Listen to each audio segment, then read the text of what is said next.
Okay, the recording has started, and this is the November 6th, 2018 Rook Community Meeting. So let's go ahead and start with our agenda here. The 0.8, no patch releases or no issues that I am aware of in play. There is probably one, but I added it to community topics and Okay, questions. then that sounds good. We'll talk about that agenda item when we get there then. Yep. All right, let's move on to 0.9. Once again, we have a fair amount of items in the milestone here in the hopes that contributors can pick those up, and we will purge them as we get closer to the milestone targeting a release. Are there any big issues that people want to bring up in this forum here? Potentially maybe an update on CSI? Let's see, I don't see Waman today in the meeting, but I know that he has been working on CSI fairly actively.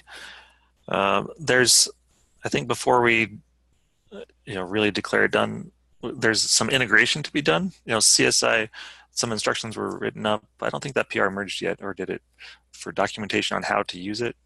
So that is available, but it's really a separate process from the normal installation for Rook. So we need integration steps there that hasn't been worked through yet. The details of that. I think with the decoupling of the version, that helps the story, but yeah, it just needs to be worked through. And I'd say it's at risk for 0.9 having that full integration. I'm not sure I'm expecting it to be there based on timeline and people being out or Thanksgiving or things like that. Anyway, with the decoupled Ceph version from Rook that had recently made it to master, is everything pretty smooth with that? With migrations or upgrades or bleeding edge attempts at using it? I've seen one issue from it, and there's a PR about ready to merge if we can get a green build. But that's the only issue I've heard from it. Cool. It's with my testing on just Cube with no upgrade scenario, just a clean slate. Everything's been working just fine for me. I haven't had any problems with it at all. Great. Have you tried out the dashboard on Mimic? I don't need no dashboard. I've got Cube control. Yeah. Get out of here. You don't like dashboard. UI. I don't need to click on anything. I've got a keyboard. Okay, good. Let's see, any other issues here in 0.9 to people want to be bringing up? I have a question on the Rook CSI plugin. In this pull request which we just sent, we actually do have CSI integration, but I was wondering, do we need to do anything like in a generic way? Because what we've got right now in HFS, and you guys are welcome to review the pull request, it is a separate CSI installation, but we thought that it's important to have a documentation point to that one. So as far as this pull request is concerned, it has HFS-CSI MD document. But other than that, do we need to do anything else as far as upcoming CSI integration?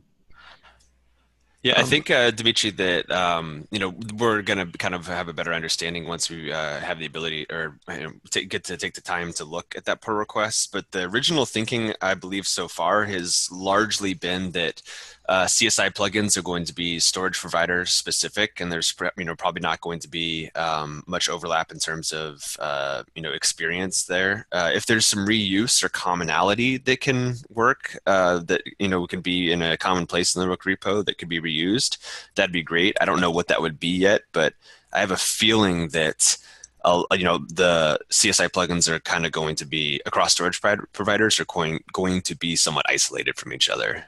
Okay, got it. So it's more like the existing Ceph provisioner and now getting support for CSI, right? So that for HFS, we're going to have our own CSI and so on. Right. Okay. And the integration I was referring to with the Ceph CSI is really about, today it's, the operator doesn't even know anything about the CSI driver. The operator installs the Flex driver, and So where we'd rather be is that the operator is aware of the CSI driver and installs it. Yeah, we thought about this. We thought about this also. Okay. I think it's not a bad idea, but there are other considerations. Yeah. Mm-hmm. Like, for instance, do you want to really span out so many provisioners and attachers per namespace, and then the airbag implications? So we kind of also kind of thinking about this. Yeah, understand. Thank you. Alex, do you have an update on 919, the volume templates and such for support? No, I don't have an update on it because there are currently two more pressing issues. Where the first one is the 2216, allowing specifying custom self user and secret name for mounting. 2216.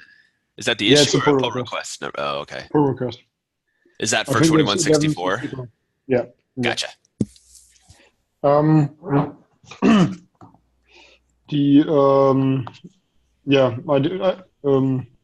This one is more pressing, especially here for Dimitri. Yeah, I don't disagree with that at all. That's fine. And the second one is one where I'm currently, I still have to see where the issue is, which I'm going into later when we are at a topic. Okay, sounds good. While we have this board up in front of us, has anybody else run into Minikube just dying once you get run through the WordPress demo? I don't really use the WordPress demo. I have my private cluster, which is a good example. I do occasionally start WordPress, just a quick start, and I usually don't leave it running very long, and then I'm on to something else. But I don't think I've seen it freeze recently either, since Minikube 0.30 or. Yeah, I thought I was clear with Minikube 0.30, but then I ran into it again on that build. So the thing that I've seen be common there is that if I revert the minikube.sh script to install Kubernetes 1.10, then I do not run into this issue at all. It's only with 1.11 and 1.12 Kubernetes, and I have no idea how to troubleshoot it either, because everything just kind of, I can't even run top or to look at processes or the message, or I can't do it. I can't figure anything out to even poke at. No pokes. Mm-hmm. So I don't know. But yeah, when I'm giving demos in Shanghai next week, I'm just going to use 1.10. I'm not going to take any chances, or I don't really have enough time right now to keep looking into this. Okay, I was hoping somebody else had solved my problems for me, which is a very common theme throughout my life, I would say. Okay. Have you tried giving it simply more memory? Or do you have enough memory to put it like that? Yeah, I've increased that significantly, and that doesn't seem to be the issue from the experience. Okay, well, because not with Minikube, but with my own test environment at least, I'm running out of memory from time to time. So yeah, no, I'm running locally with increased amount of memory.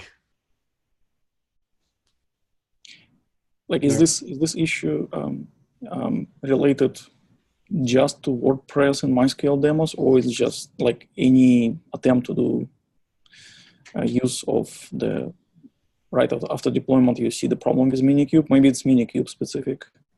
Yeah, I do believe it is Minikube specific, Dimitri, and I only see it when I'm running through the WordPress and MySQL demo. That could be triggering a path with Ceph RBD that is triggering it, so other usage of block devices could trigger it, but I've only seen this in Minikube when doing demos. We will give it a try with edgeFS operator and see. Oh yeah, sure. Is so can we use that just by cloning or get the fork or branch that you guys have your pull request coming out of? Yeah, but the problem, by the way, it's not for 0.9, it's for 0.8 at the moment, just to get the review started. And for the next couple of weeks, we're going to work on 0.9 pull request as well. So while doing that, we can take a look on Minikube as well. Yeah. Are you intending that this goes into 0.8? Yeah, well, we're not touching anything And I understand the agenda for 0.8, just be patch releases for existing stuff. But we thought that by doing 0.8, at least we can give opportunity to run something stable to some users who wants to try it. But really the intent is to get for 0.9.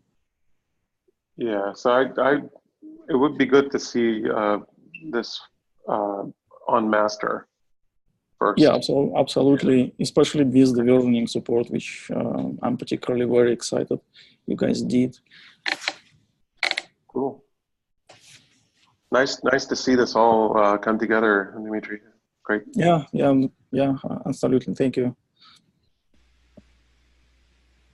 Yeah, it'll be really nice to for other folks to give it a test spin and see what the experiences are and kind of dig into it a little bit more, because it is a whole lot of new code, and and it's also an integration we've been excited about for a while too. So I'm definitely looking forward to it. Yeah, thanks. Cool. Okay. One last call for any other 0.9 issues that people want to bring up. I'll just point out that with the Ceph volume, the third one there, yep.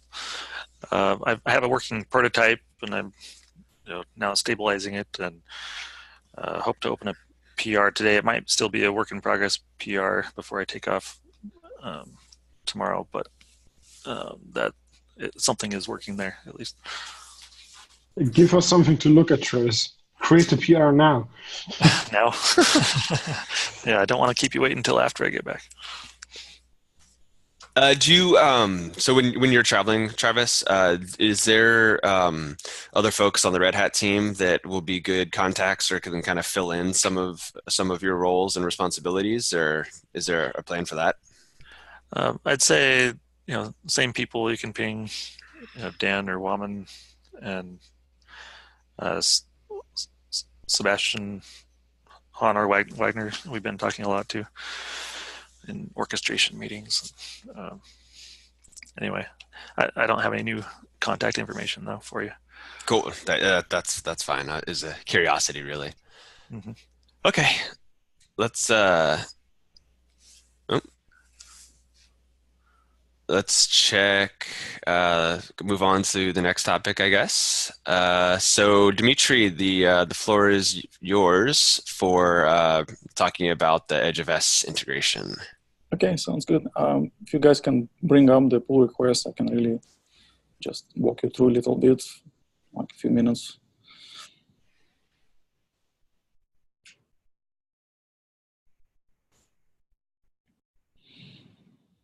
All right. Or do you want to go ahead and share your screen, Dmitry? Will that help out?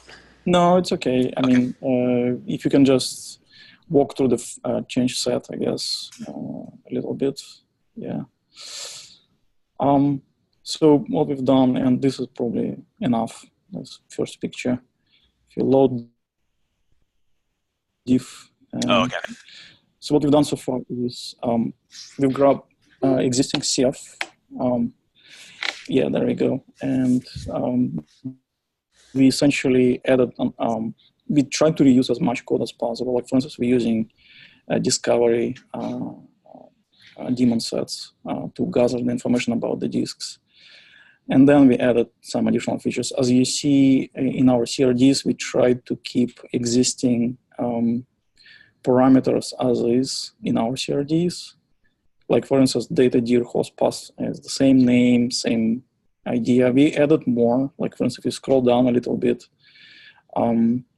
we added, for instance, support for data volume.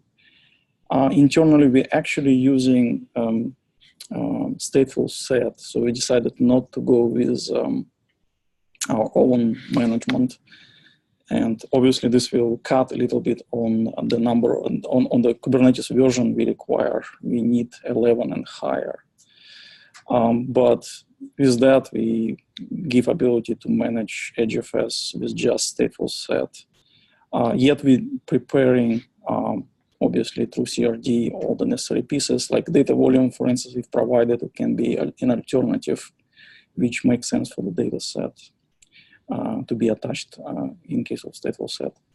We then also added features like ZAP devices and Resurrect. Those are interesting features. Like for instance, if you deleted the CRD and then you want, for some reason, bring up the cluster again, but keep the device configuration, you can just specify resurrect and it will automatically rediscover the network, but will reuse existing settings from data volume or from data dir. We also added zap devices, which will, if you do resurrect, you can basically rezap the cluster for ease of use.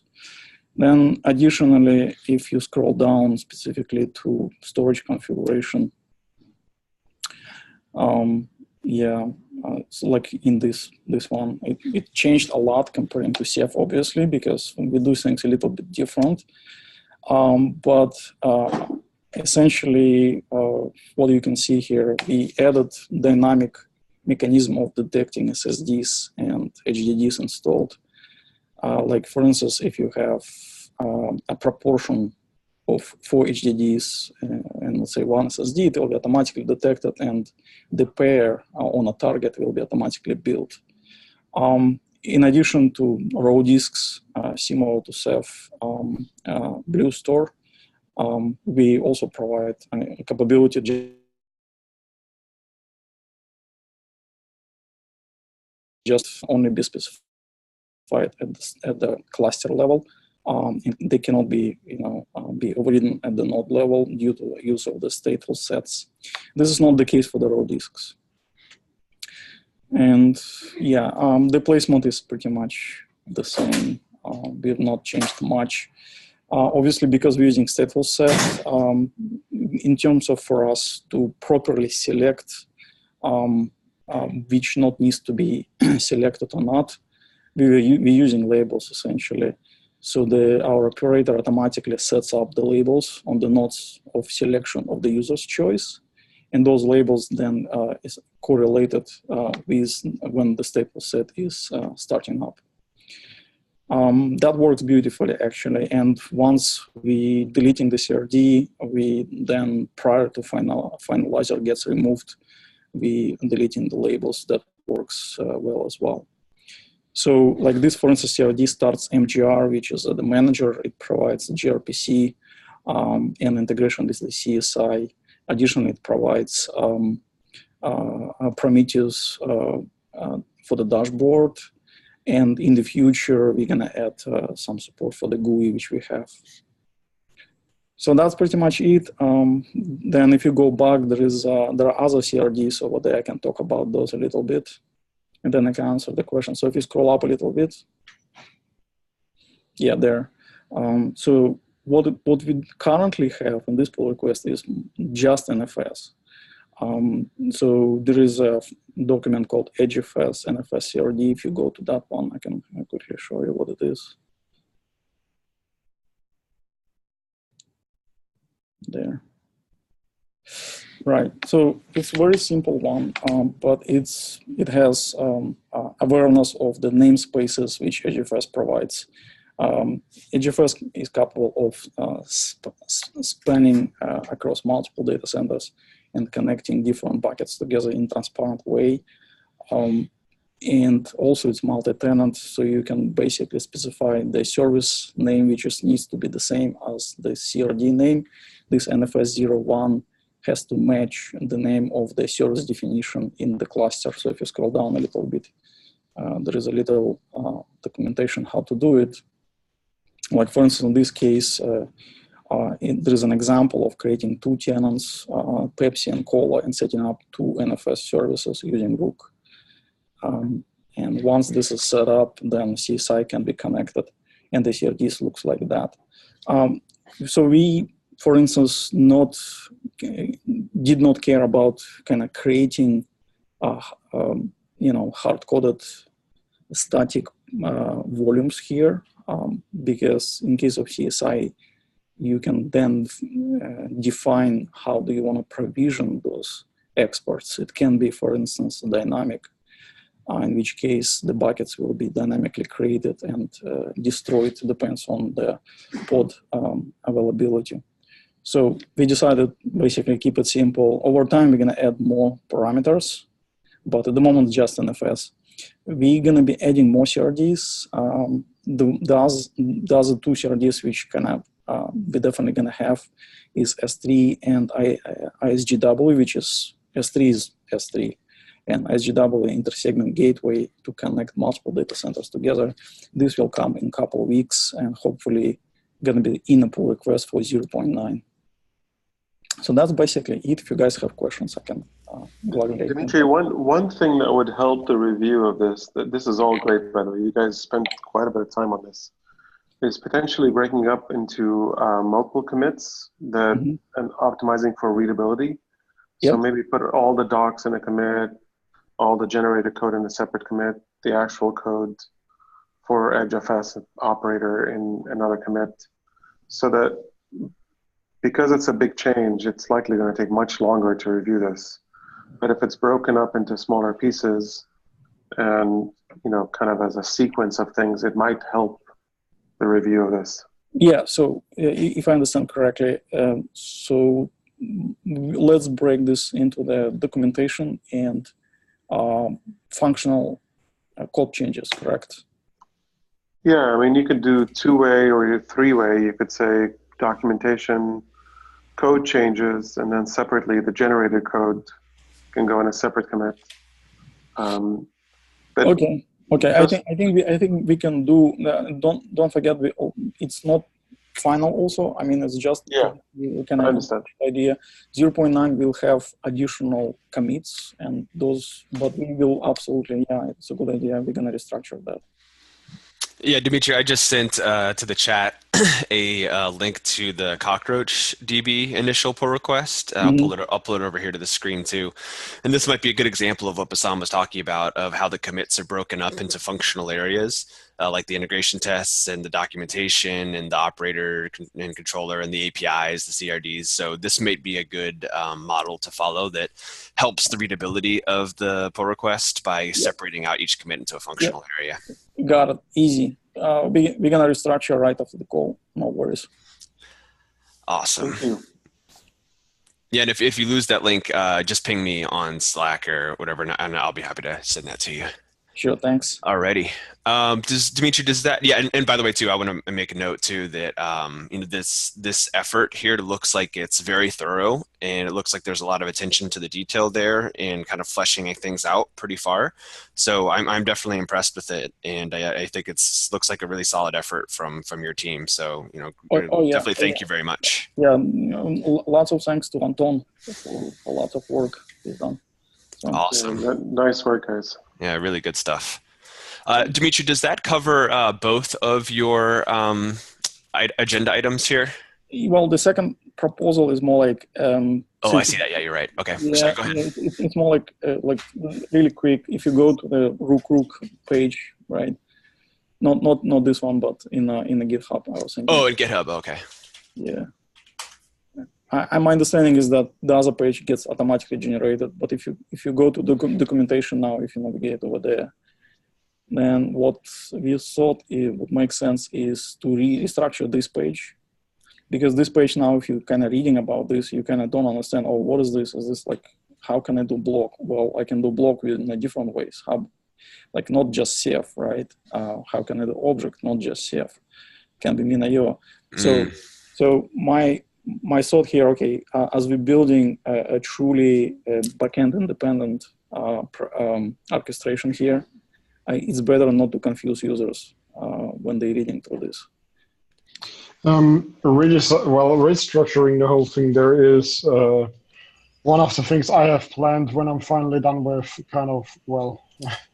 getting done this stuff for 0.9, as I'm also not only looking into restructuring the docs and being able to, for example, the sidebar in the documentation, having that at multi-level, stuff like that, which will also grant us more possibilities in structuring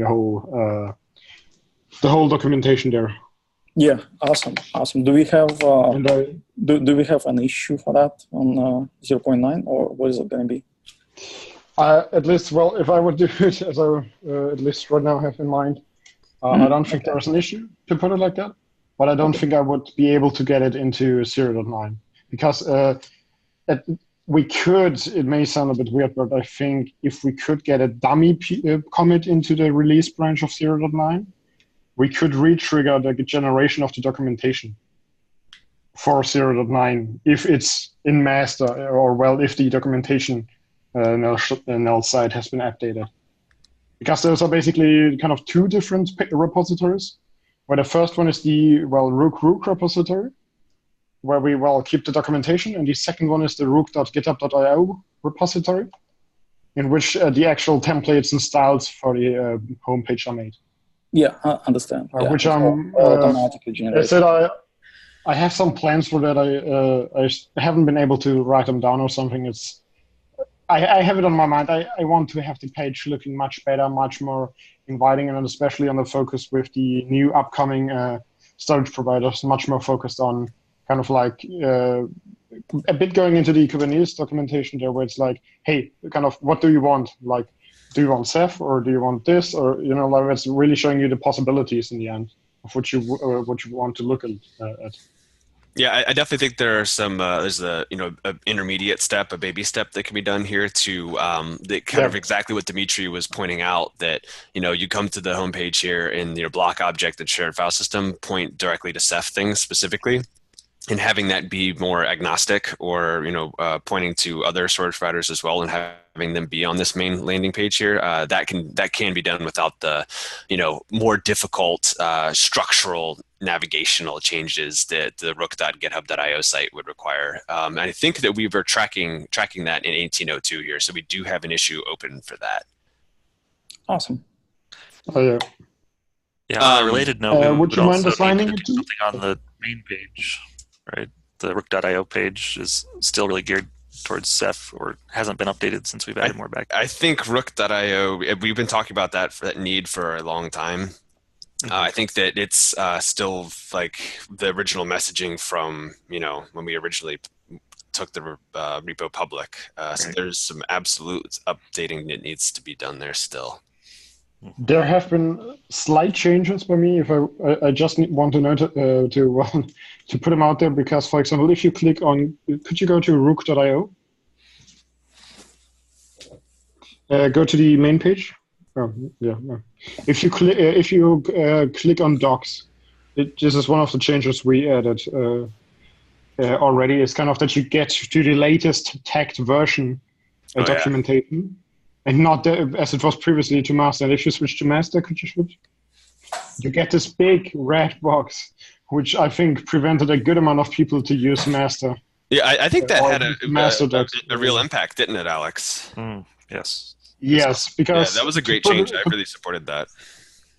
And to put it kind of like that, in the end, if a user had issues with that, even if it sounds a bit bad, you could always kind of go like, you saw the red big box which said to, well, not use master unless, like you're testing or something. It had also kind of a broad message, to put it like that, which people were like, oh, yeah. We want you to put it like that. And for the 0.7 and the older versions, are you asking me to do other things? Yeah. Yes. Boy, what you want from me? I want your money and your wallet. Or, no, good luck with that. If you go to an older documentation version, you will also have a box which is like, hey, you're on an older version, you're not on the latest version, and it will also display like in there, like, hey, latest release is 0.8. So if it would be now 0.9, it will automatically be 0.9 as far as I know. And I will probably, if I find the time, go ahead and kind of do a bit of a mock-up with a friend of mine together of at least the homepage. To get that straightened out as the first thing, because changing up the theme in the end for the documentation in point of like multi-layer organization of documents and stuff like that is kind of more of the easier thing to do. Cool. Yeah, I definitely like that the longer term vision and the intermediate steps that we can do too in 0.9 or more soon.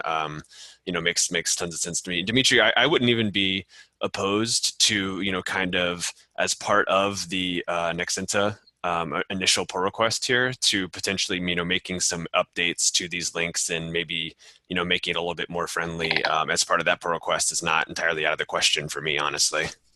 I can easily do that to kind of propose the change in a separate commit, so in the same pull request, so you can take a look. Yeah, I have no problem with that whatsoever. Thank you for bringing up Sure. that to our attention. I definitely appreciate that. Okay, so that covers your two issues here, Yep. Dimitri. Yep. All right, awesome. Yeah, that's I really like what I'm seeing here. I'm really looking forward to going forward with all that. Alexander, you are highlighting the next thing there. I see. I don't think Yanis is on the call today, but I saw that he brought up this issue about our Jenkins build for his Cassandra pull request that's outstanding that needs Mercurial. And I don't know exactly what the status of that is, but it does sound like a blocker for him potentially. Yes, as far as I understood from the discussion between Rohan and Yanis, it's that some kind of script. I think it was from his messages here in a dev channel. The go auto neg. I have no idea what it is. Probably something with auto generation for Go things. It needs Mercurial. And we don't have that right now. I think the problem kind of here is that everybody which uses Rook would then require to have Mercurial installed on their machines. Yeah, no, there's a really simple fix for this. I talked to Yanis about it. We can just use one of the mirrors of that. And then use Golang, not the Golang, the depth vendor override thing, or yeah. Lots of people do this for exactly that project for the same reasons. So Yanis is looking at it. Oh, okay, cool. I had seen that was an issue, and I wanted to make sure it got addressed. So thank you, Bassam, for that update. Yeah. Alrighty, Alex. Yeah. There's still an issue with 0.7 or with 0.8 with long host names. When you want to upgrade, it can cause the existing OSTs to still function, but on nodes to new OSTs to be created for, I don't know, I have no clue why right now. But to put it like as the title kind of says, if you have a short host name for the servers, for example, node 1, it works fine, perfectly. You have 0.7 with metadata device and everything, even like this advanced setup. You update to 0.8, it's working fine. The new OSTs get created, and as expected, they're going into crash loop kickoff because the old OSTs are still using the disk and resources. And then if you delete them, everything is fine. So upgrade process works.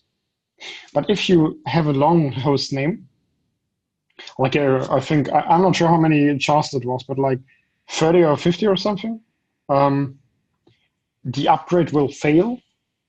The new OSDs are getting started, but the new OSDs on the nodes are completely new OSDs with completely new IDs. And right now I'm trying to find out where the issue lies, because for the cluster of a colleague of Christian Hünig, Peter, I'm not sure how to speak out his last name. It is a big blocker for them, as they can't update their cluster right now because of that. So the OSDs, when they have long names, we don't have Wellman on the call, but he'd be good to ping, because with the one OSD per pod work, there's a translation of the long name to just a GUID, and so the upgrade process must not recognize those when it's deciding on the short OSD name, and it must be generating a new GUID. Yeah, I skimmed through the code a bit and, well, just searched for node name, and I came across a few sections where, well, for config maps, where it doesn't matter too much of how long the name is, that there was the truncate node name function not used. So I kind of oversaw some sections, but there was, like I said, it's a config map. It doesn't matter for them. I think their names for config maps or other not DNS related things, to put it like that, in Kubernetes can be like 253 characters or something like that long. So yeah, okay, I'll put Yeah, I think with some resource names we saw a limit at like 64 characters, which is why we shortened them to a UID. But was there already a issue that's been opened on this, or is it still just being discussed on Slack? There has been no issue yet, because we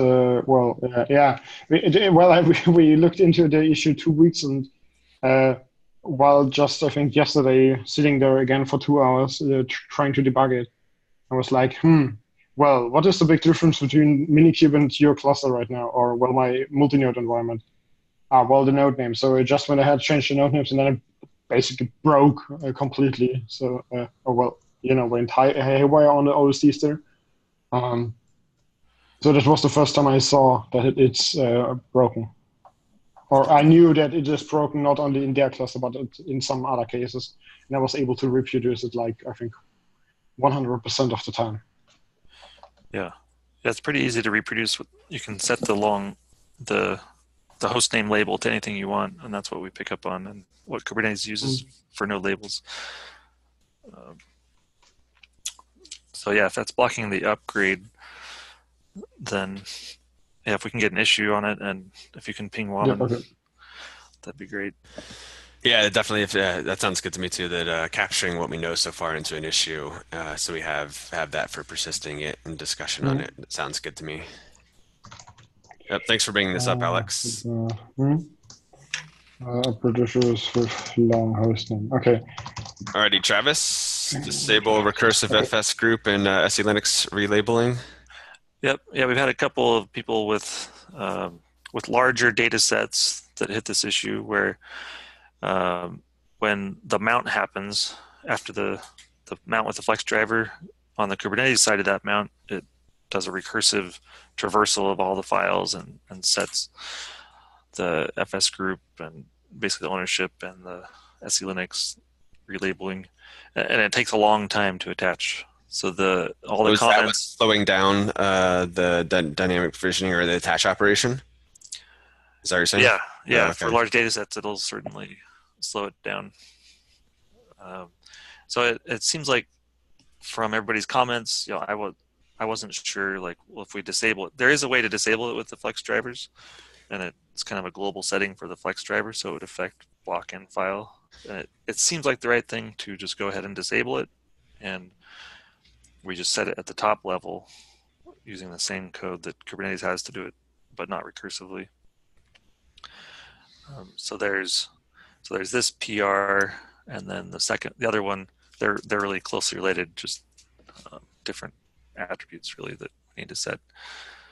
But I'm not going to be able to finish this one off, and it was it's really blocking Dimitri from mission from SDSU.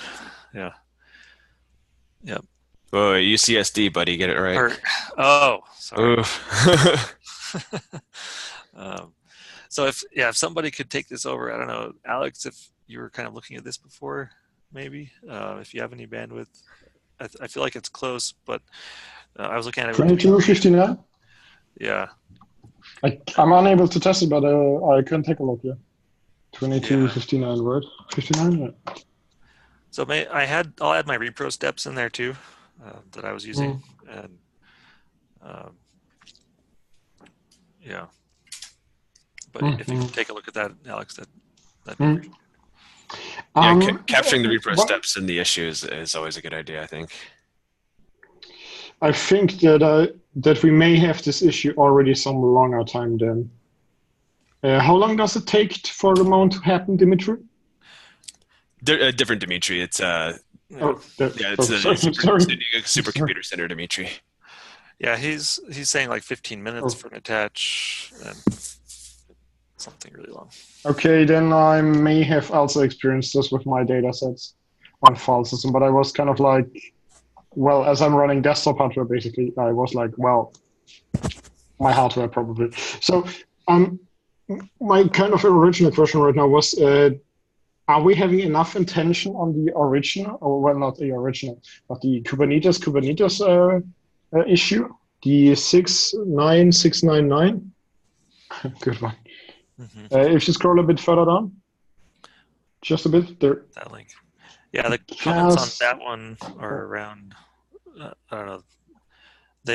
They're pushing back somewhat on the change, but it seems like it's just legacy. There's not really a good reason. Yeah, and probably because it's flex volume. But it seems like a Kubernetes issue, isn't it? Kubernetes kubelet is doing the change group and the or is it flex volume doing that?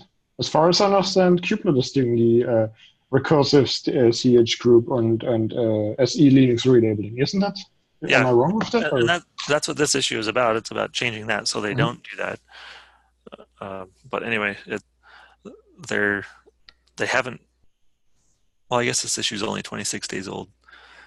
I thought there was an older issue as well that is still open, but nobody is making progress on. So since we have a way to work around it, and it's a pretty big issue for some Rook users, I'd propose we go ahead and make a change on our side. Yeah, I think we need to change it. As far as I'm reading also in the Kubernetes issue, that seems like a bigger change in point of there seems to be something available, but that's the container runtime interface or something like that.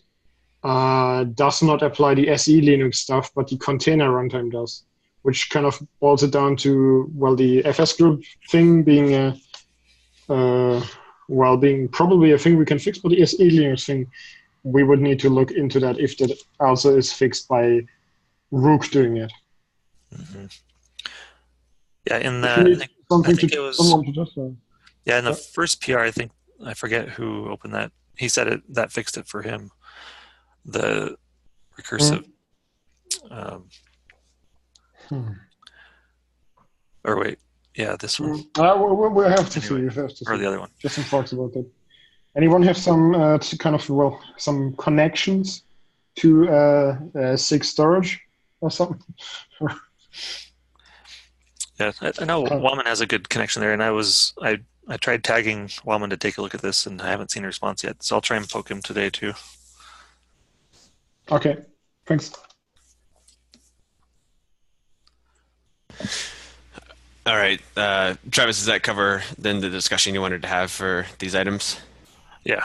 All right, excellent. Maybe we can quickly get into this, or we can take it offline. I'm okay with that as well.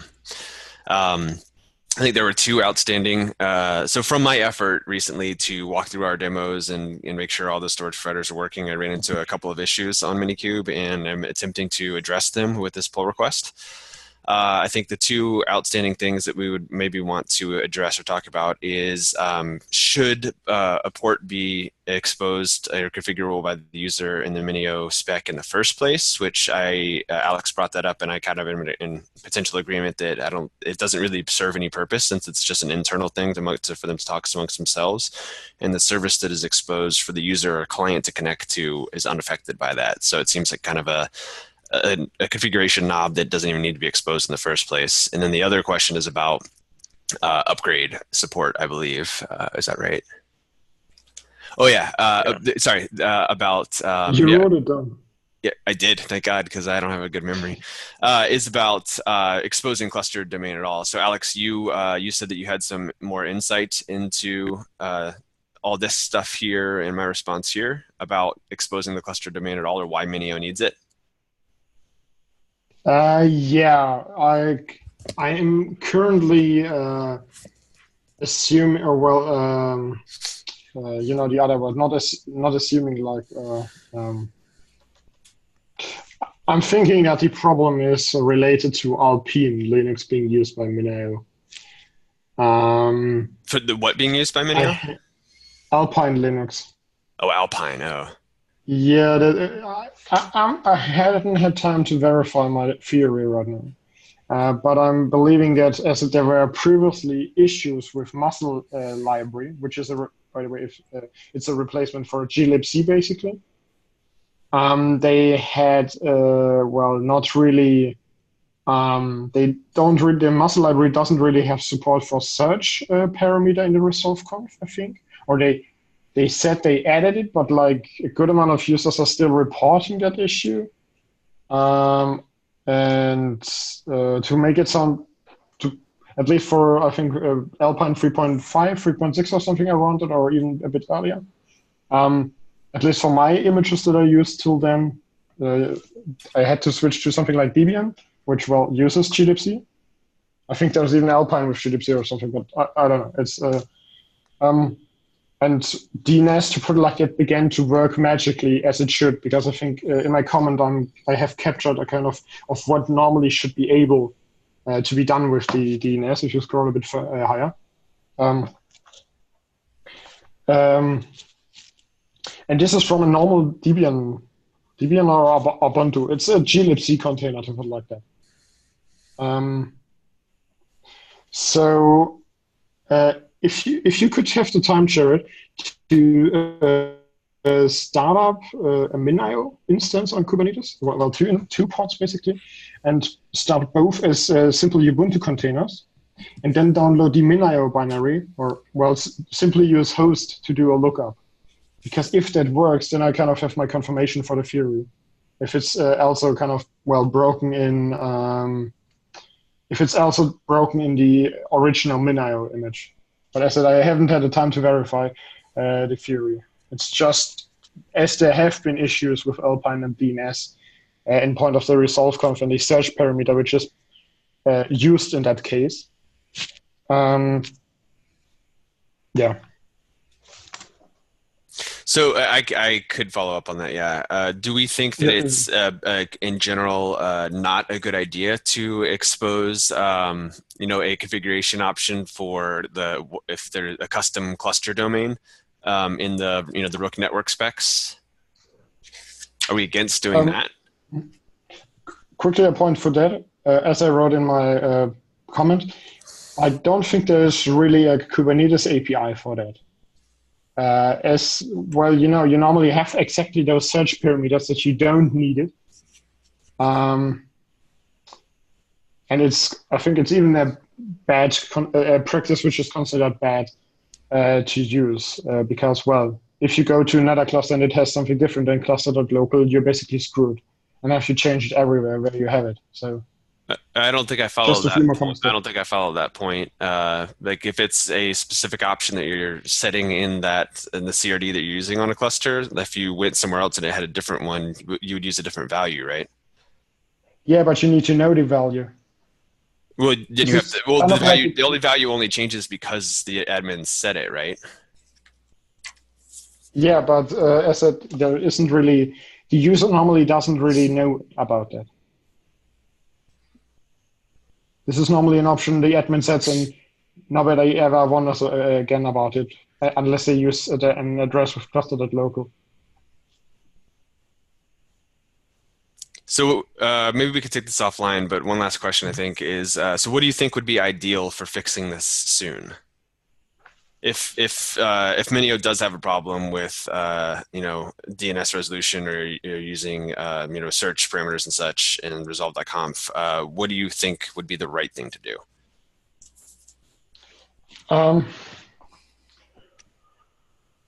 To be honest, I think it would be better to build our own MinIO image there, and then we have to bring it upstream that the image, the Alpine that they are using to have a small image size, kind of breaks DNS there. If my theory turns out true. I think that sounds like a large maintenance concern for me for having to build our own MinIO image. I'd be concerned about that. Yeah.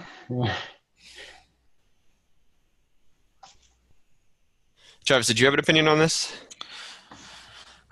Yeah, I'm not sure I do. No, yeah, I don't feel like I'm following the issue deeply.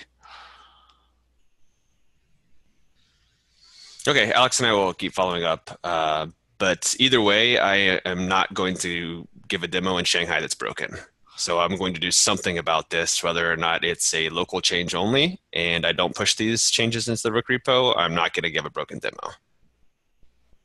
Mm-hmm. No, sure. It's yeah. Hit me up when you when we're done. All right, Alex, you wanted to talk about this here? Yes. Kind of more or less just as an update. I'm either going. I have no clue what's the problem right now with the integration tests there. Um, it's it's I don't know. I've basically added that when we delete the file system during the integration tests, it's actually deleting the file system, and you can see I had some time testing it or playing around with it. And yeah, um, I'm not sure why there's an issue for the condition then in the end where it's like check if any MDS pods are still there. I think I would need to get with Travis together to see if he knows what is going on. Because right now it doesn't really make sense what the problem there is. Yeah, we can look at it after this. Yeah.